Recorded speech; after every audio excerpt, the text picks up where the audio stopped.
Well, you mentioned Freaknik. Yes. Now, there's a documentary that's coming out about Freaknik, and all the aunties out there are freaking out right now. Yeah. And you know, I'm going to say something to them. I want the people not to be afraid of what you were. That's what I mean by involvement. If you was a hoe, when that came in, you was a hoe. You might be a church lady now. You might be a judge. Confront your past. Like whole past. Yeah, say, girl, look at me. I was a hoe, but I'm a judge now. What people don't know, I'm going, watch this. Maya Angelou.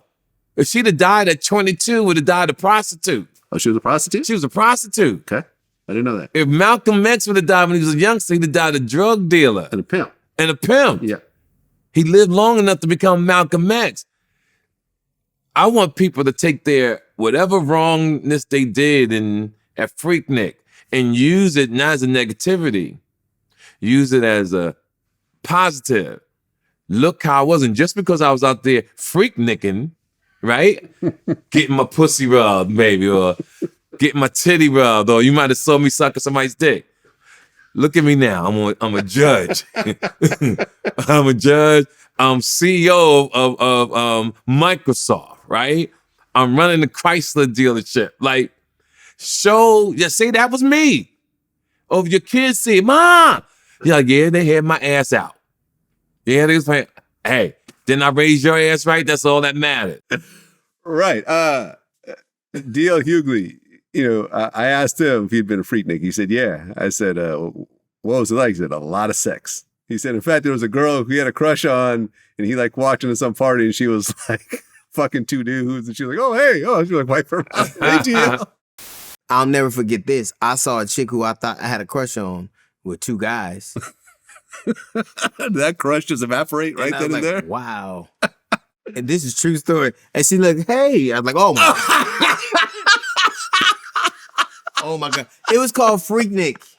Right. And it was so bad, Atlanta said you can't come in no more with that bullshit. It's too much. You know how freaky shit got to be for Atlanta to go, that's enough. In the 90s? Come on, man. But see, then when I was hanging there, I've always been careful my whole life. From touring with R. Kelly, from touring with the crazy rappers in the world, I always stayed in my lane. So I saw things, but I never got involved. What was the craziest shit you saw at Freaknik? Women getting finger fucked in the middle of the street. Huh. Yeah, exactly. And they were okay with it? They was okay with it. I did a movie, It Ain't Easy, with Mac 10 about pimps, right? Let me show you something. When my daughters was born, I never watched that movie because it was pimps is disrespecting women. I respect the women so much that regardless of what I say on stage about bitch, whatever, that's just to get my point across. But my respect for them is on 10.